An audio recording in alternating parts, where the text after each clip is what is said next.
我们再找条线，我又找了这样的线，来一个一个测吧。边学边，现在我们看一下箱。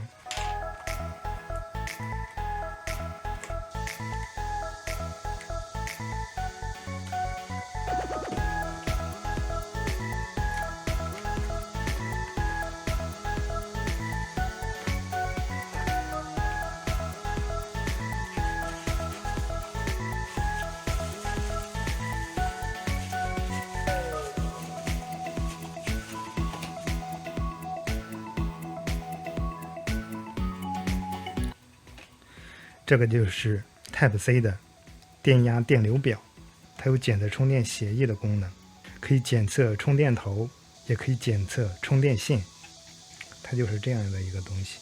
我们打开看一下，还有小盒子，哇，挺精致的。这个就是微简的 C5 电压电流表，它这个应该是，在这儿。我们扫描一下它的说明书，这个是电子说明书。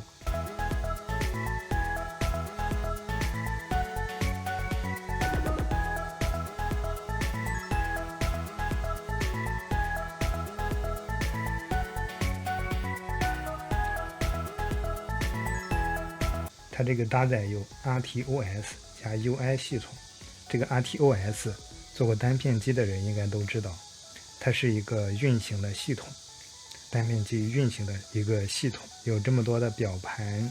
C5 多了一个 eMark 与虚拟数据线的功能，这两个我觉得非常的有必要，而且也是我这次购买这个 C5 的原因，可以检测充电线、数据线、充电头的功能，测量电压最高是48伏 3.3 伏到48伏，测量电流6安13安短时峰值，6安是可持续工作，10安不建议超过5分钟，13安不建议超过2分钟。它的 CPU 是 ARM M4F 3轴重力感应，这个小东西有点让我想到了下载器，做单片机的下载器，2兆的高速采样 ADO， 主要接口 Type-C 公母，一个 Type-C 公口，一个 Type-C 母口。还有一个开关 PD on、PD off， 2个母口，公头是输入口，母头是输出口，然后还有一个升级的母口 USB HID， 这个输入，这个是联机接口，这个是输出口，返回键、音量键、OK 音量加，这是 PD 开关接口，24 pin PD 3.1 USB 4雷电数据传输，这是3档吗？是3档。PD on、PD off、eMark 3档。升级的话是按着 OK 键上电，进入固件升级模式。它这边写了可以测电流，测电流的方向是从公头输入母座输出。如果要是从母座输入公头输出的话，会加上这个 US 表设备本身的工作电流。这里有容量统计界面、快充协议显示界面，有小程序的界面、电压曲线、快充协议诱骗，这里可以直接检测充电协议、快充协议。这里有红字警告了不要接手机。这里解释了什么时候需要拨动到这个开关3个档位的不同说明，什么时候是 on， 平时的时候使用，协议检测、协议诱骗时，什么时候关的 off， 手机有干扰无法快充，关掉可无损直通，什么时候拨到 eMark， 只有在检测 eMark 数据线时，或使用 CC 线充电头或 C4 公头插手机时。也就是说平时只用到 on 和这个 eMark 这2个功能。这个 eMark 芯片可以理解为数据线里边的电子身份证。说明书还挺长的，我们是看完了，然后我们就试一下吧。它这个输入接口我再看一下是怎么接。它这是一共3个接口，这个是输出的接口，这个是一个 PID 的接口，这个是输入的接口。现在我想测一下这根线，这根线我用了非常长的时间了，这是一个小米的线，看到这个黑黢黢的线，我想测试一下它，也就是说直接插到 PD65 瓦上边，不太方便呀。我们已经给它插上电了，现在显示电压，我们进入菜单试一下。诶，怎么不管用啊？确认键。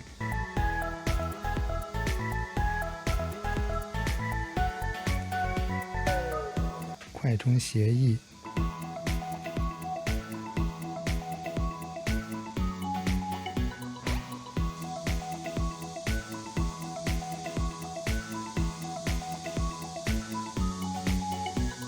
65瓦。波纹。电压电流，这个是默认界面，这个是大字版的电压电流，这个是容量统计界面，这个是快充协议，这个是波纹，这个界面是什么 ？PD 触发虚拟数据线，它这个还是挺智能的，哪些可以用，哪些不能用，后边直接标有说明，这上面有可直接进入，提示还是挺人性化的。它这个 back 键、返回键是进入菜单的选项，上面显示最大是16啊，这个没有接线，这个是测试容量的。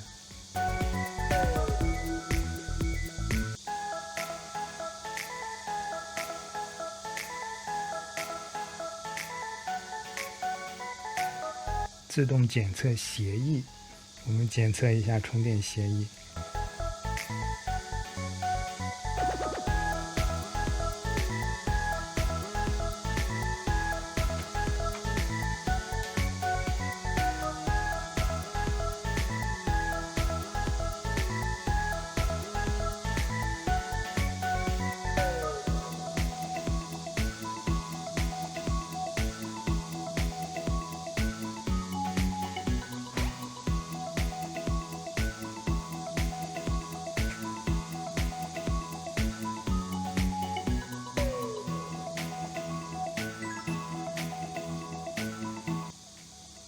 这里显示了 end， 现在已经结束了。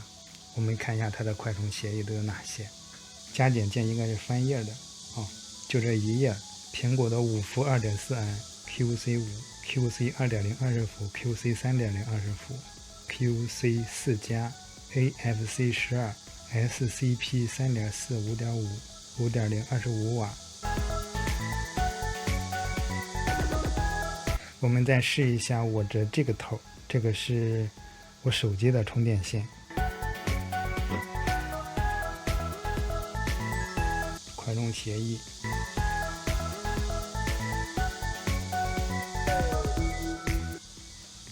这个检测出来的协议很少看来这个手机它是 PD68 瓦，它做的协议数非常少，因为它只针对自家的手机。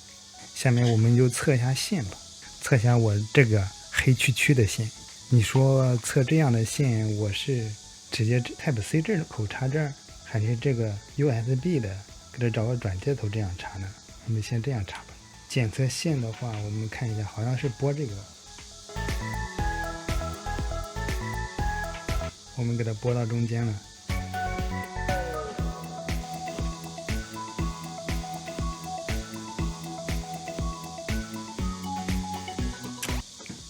它这个开机就退出来，它这个插电是回到上次的设置，我们需要返回，每次需要返回，不然你下次再用的时候直接插到手机，会立马输出高电压，烧坏设备。所以说每次用完具体的功能需要返回，不要直接拔电。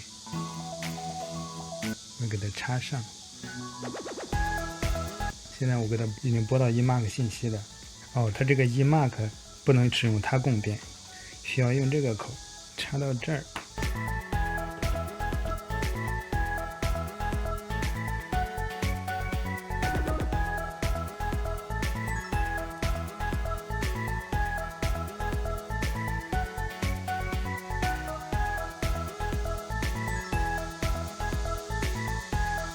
测试这个线的 eMark 信息，需要在容量的界面 REC。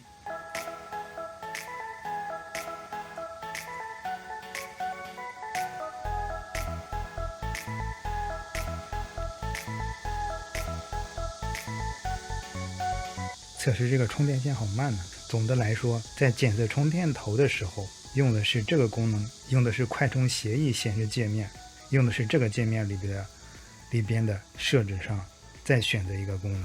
检测线的时候使用容量检测界面，容量统计界面。然后这个表第3个功能就是显示电压电流，比如说你充手机的时候把它串联进来，就可以显示充电的电压电流。它这基本上就这3个最主要的功能。太慢了，我们给它退出吧。这没错呀，我是给它拨到 eMark 这儿了呀，它测不出来。我们再换一根，这是我手机的充电线，换手机的。也有可能是因为插线的方向不对，它这边是输出口，这是输入口。我们现在把这个2个都是 Type C 的口，我们测一下它。这个就很快了 ，PD 3.0 USB 2.0 USB 2.0 的嘛，还真是。那个头接反了，我们找一个转接头，我们找了一个这样的 Type C 的转接头。再测试一下我们这个黑黢黢的线。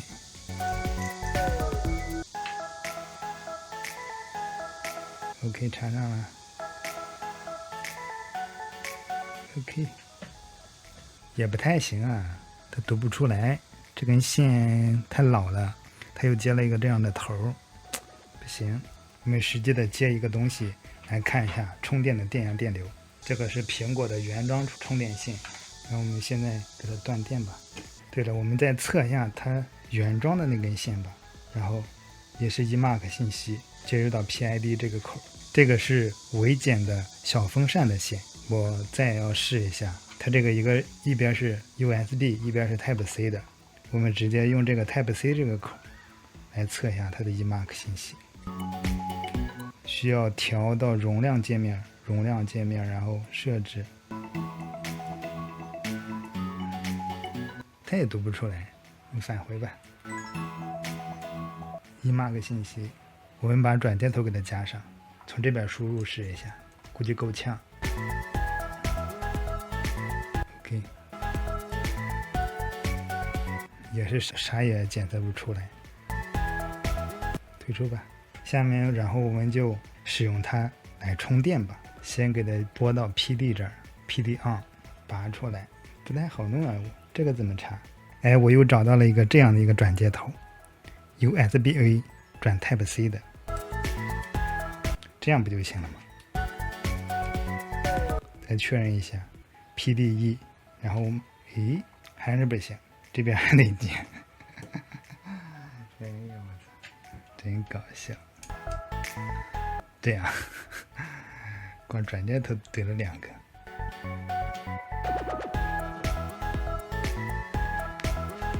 然后我们给它充下平板，插电，已经开充了。这充电就5伏1安吗？你怎么不跑呀？你跑呀？你怎么跑不上去嘞？哎呀嘿，来看一下啊，就是10瓦的充电线，5伏2瓦，自动摸的不是太清了。5.1伏2瓦的线，充电头。这个要是有一个 Type A 就好了 ，USB-A 都好了。你看现在有点，虽然它很小巧，但是每次你要是接这种 USB-A 的，都得弄个转接头，这一点还不是太好。除非都是那种 Type C 的口还好一点。对了，我还想再试一点那个，就是平时会买各种各样的小东西的时候送的这种充电头，它是怎样的？这种软趴趴的这种的线，比如说，充一个小手电呀、小家电这种自带的这种充电头，试一下切换 eMark 信息，插到 PID 这个口通电，给它切到容量界面，够呛，啥也测不出来。行了，返回吧。哎，我们再测一下这一根线，这根线我们看有没有什么外观上边的显著的标识，没有任何标识，它是一个编织的线，插上啥也没有。这是我手机的充电线，再试一下它2个头应该都一样的吧，随便找一个头，测一下它的 eMark 信息。这个就很快呀 ，PD 3.0 USB 2.0 480兆 bps， 这个立马就测出来。看来那种比较老的线，未知品牌的线，啥也没有，它里边应该是没有任何的芯片的。对，它这个 eMark 信息是测数据线里边带芯片的，没有带芯片的啥也测不出来。我们再测一下苹果的这根线，苹果的这根线里边有芯片吗？应该是有的。苹果的线啥也测不出来。我们再找点线，我又找了这样的线，来一个一个测吧。Micro USB 这个必须要弄个转接头了，啥也测不出来。Micro USB 啥也测不出来。再看一个未知的线，直接插这头吧，也是没有任何芯片。今天呢，我们测了非常多的线，从这种非常短的线，就是送的小家电的这种充电线，到这种长的没有任何标识的未知名的线，还有苹果的线，小米的很早的一根线，这个是我手机的充电线，这两个是 Micro USB 的线。我们可以看出来，以前的很多线里边都是没有芯片的，就是4根线。这里边是不止4根 Type C 的，不止4根，就是直接这一头和那一头连起来了，没有任何芯片。而最近比较早的这些数据线里边是含有芯片的，用这个电压电流表可以读取芯片的信息。我们又成功了，边学边试，你也可以成功。如果你没有时间亲自动手操作的话，可以关注边学边试生活志，同样可以增进生活中的动手维修能力。订阅、评论、点赞和收藏，感谢大家的观看，我们下期再见。